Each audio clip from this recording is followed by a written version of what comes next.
अस्सलाम वालेकुम, क्या हाल है जी आपका? ठीक ठाक है। आज की इस वीडियो में हम बात करने वाले हैं गूगल मैप के एक ऐसे फीचर के बारे में जो कि आप अपने बड़ों के लिए, अपने बुजुर्गों के लिए, अपने बच्चों के लिए और अपने दोस्तों के लिए इस्तेमाल कर सकते हैं।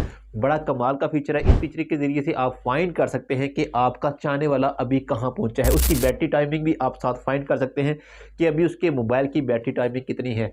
अगर आप 2 दोस्त हैं, एक दोस्त जो है वो कराची से आ रहा है, दूसरा इस्लामाबाद से जा रहा है, लेकिन मिलना लाहौर चाहते हैं और आप ये चेक करना चाहते हैं कौन सा दोस्त जो है वो पहले पहुंचेगा। फर्ज करें करीब लाहौर के पहुंच गए हैं, आप देखना चाहते हैं कि कौन सा दोस्त पहले वहां पहुंच जाएगा हम दोनों में से, तो आप गूगल की इस सेटिंग के जरिए से ये भी फाइंड कर सकते हैं। बहुत आसान है। अभी हम स्टार्ट करते हैं वीडियो को और देखते हैं कि आपने किस तरह से अपने मोबाइल में ये वाली सेटिंग जो है उसको करना है। आपको यहाँ पे दो तरीके बताऊंगा। दूसरा तरीका कमाल का है, यानी दो तरीके से आप जो है ये वाला काम कर सकते हैं अपने दोस्त के लिए भी। अगर आपकी फैमिली का कोई भी आपका बेटा हो सकता है, आपको घर का मेंबर हो सकता है, आप चाहते हैं कि उसकी लोकेशन मुझे मिलती रहे, वो अभी कहाँ पहुंचा है, उसकी बैटरी टाइमिंग कितनी है, तो ये आप गूगल मैप के जरिए से भी चेक कर सकते हैं। आपने सिंपल क्या करना है कि अपने मोबाइल से गूगल मैप को जो है ना वो ओपन कर लेना है। जैसे ही आप ओपन करते हैं, ओपन करने के बाद आपके सामने कुछ इस तरह का इंटरफेस आ जाएगा। यहाँ टॉप पे प्रोफाइल फोटो आपको नजर आ रही है, इस पर आपने क्लिक कर देना है। यहाँ से लोकेशन शेयरिंग वाले ऑप्शन पे क्लिक करना है और ये देखें, और यहाँ आपके पास आ जाता है ऑप्शन न्यू शेयर का। इस पे क्लिक करेंगे। अब यहाँ आपने क्या करना है कि या तो 1 घंटे के लिए करें या फिर जब तक वो लोकेशन ऑफ ना कर दे, आप खुद ना करें या वो वाला बंदा जो आपका जा रहा है वो लोकेशन ऑफ नहीं करेगा, तब तक जो है ना वो आपको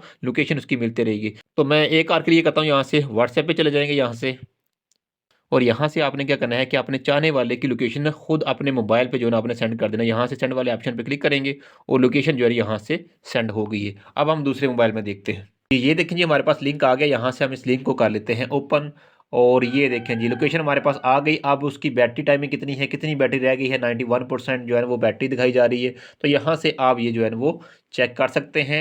और इसी तरह से अगर आप दो दोस्त हैं और एक दोस्त जो है ना वो लाहौर से आ रहा है, दूसरा इस्लामाबाद से आ रहा है, और आप लाहौर जो है ना किसी पॉइंट पे मिलना चाहते हैं, तो दोनों ने क्या करना है कि दोनों ने एक दूसरे को अपनी लोकेशन को शेयर कर देना है। जैसे ये मैं अब इससे जो है ना वो दूसरे मोबाइल में लोकेशन को शेयर कर रहा हूँ, तो लोकेशन शेयर वाले ऑप्शन पे क्लिक करेंगे, न्यू शेयर, और दोस्त के मोबाइल पे जो है ना आप लोकेशन को शेयर कर देंगे यहाँ से। अब चलें जी, मैं यहाँ से ये, और यहाँ से मैं सेंड कर देता हूँ लोकेशन को। ये हो गई जी लोकेशन सेंड, और यहाँ से लोकेशन जो है दोनों की एक दूसरे के साथ शेयर हो चुकी है। अब मैं यहाँ से इसको ओपन कर लूँगा, और ये देखें जी, आप दोनों को जो है ना दोनों मोबाइलों में एक दूसरे की लोकेशन जो है ना वो नज़र आ रही है, ये देखें। और यहाँ से ये देखें जी, हम दोनों को ओपन कर लेते हैं। अब ये दोनों जो है ना वो लोकेशन एक दूसरे की दिखा रहे हैं। तो अब आपको किसी भी पॉइंट पे मिलना है, दोनों एक दूसरे की बैटरी टाइमिंग चेक कर सकते हैं और ये भी पता लगा सकते हैं कौन सा दोस्त जो है वो पहले पहुंचेगा।